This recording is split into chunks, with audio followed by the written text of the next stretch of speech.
nepi ka kiwari di ngaranan Kampung Kebon Manggu, janten salah sahiji kampung nu kalebet Desa Pasir Hala, Kecamatan Sukaraja, Kabupaten Sukabumi.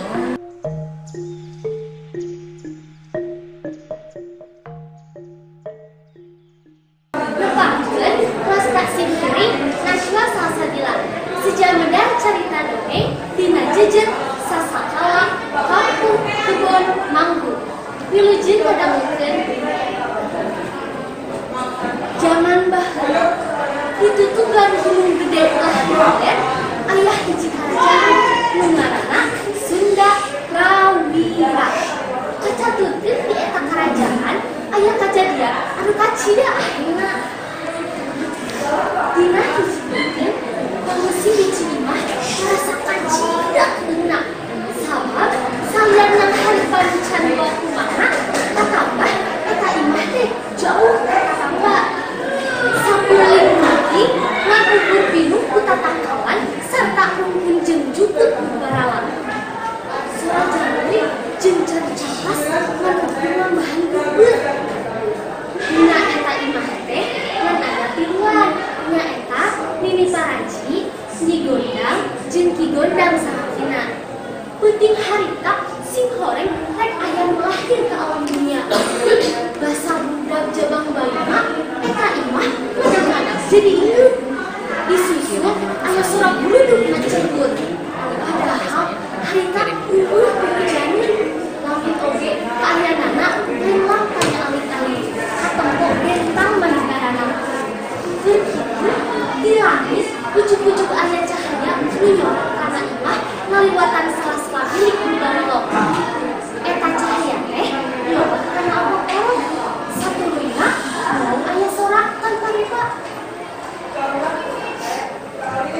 Hei, alam kita nu aya.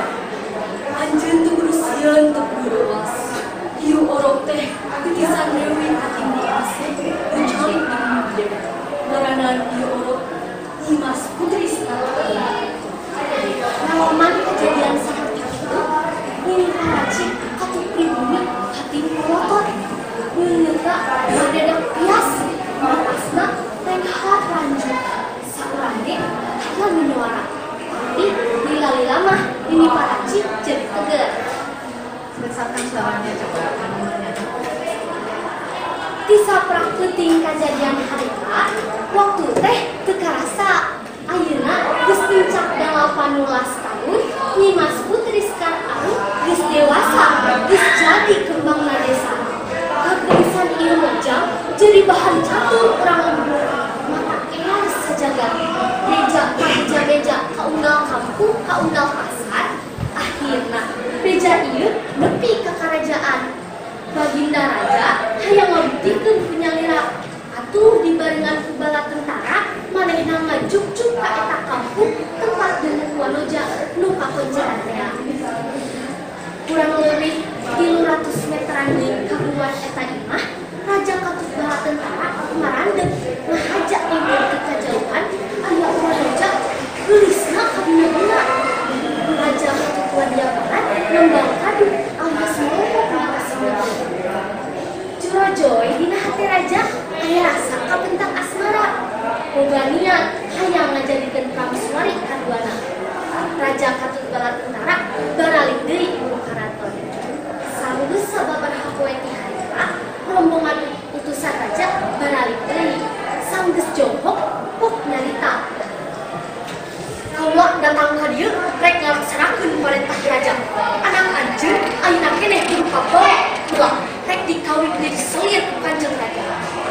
Kitu pokna bari bingung campur sieun, bapakna Nyimas Putri Sekar Arum ngajawab bari arep-apa.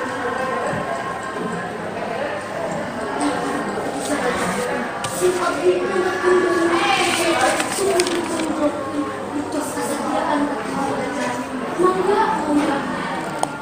Kitu pokna alis. Cek eta utusan raja bari mengumpulkan dari mesem. Heula utusan raja, raja indung bapak kuring geus masrahkeun diri kula, tapi kula di bandara belakang kau mah centang kurela. Kamu ada di raja asal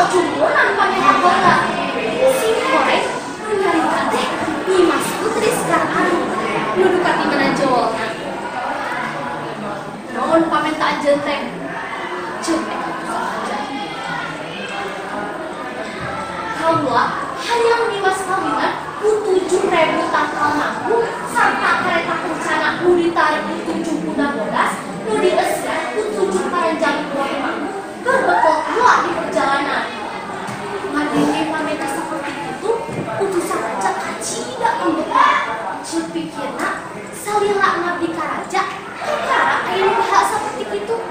Atuh manehna nyieun kaputusan serangan sangkan dewa eta awewe nu culangan teh. Nyi masih Trisna gancang nikat nurut tempat pikeun nyumput. Aneh bing ajaib. Rumpatna teh kawas naon? Kawas kuda leupas tina gedungana. Nalesat bari saklepan.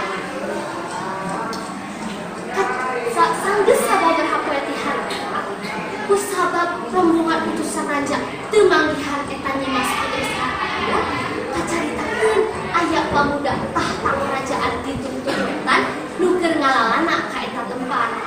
Cenah eta oge bedah aya panuduk tina impianna yen dijodoheunana aya di hiji tempat nu pinuh ka tangkalan anu buahna teu parati ageung. Eta pamuda teh manggihan Nyi Mas Trisna anu nuju keulem dina cangkang mangku. Atuh kumanehna dibawa ke kerajaanna sarta ditikah kumanehna. Tah pamirsa sadaya, di saprang kajadian harita eta tempat teh nepi ka kiwari di ngaranan Kampung Kebon Mangku janten salah sahiji kampung nu kalebet Desa Pasir Halang, Kecamatan Sukaraja, Kabupaten Sukabumi. Cah, paluargi urang teu dihandeuleun sieun, urang tunda dihanjuang siang. Paranti nyokot ninggalkeun, amit mundur, amit mungkut, amit ti jalma nu rea. Hatur nuhun kana sagala perhatosanana, hapunten dina sagala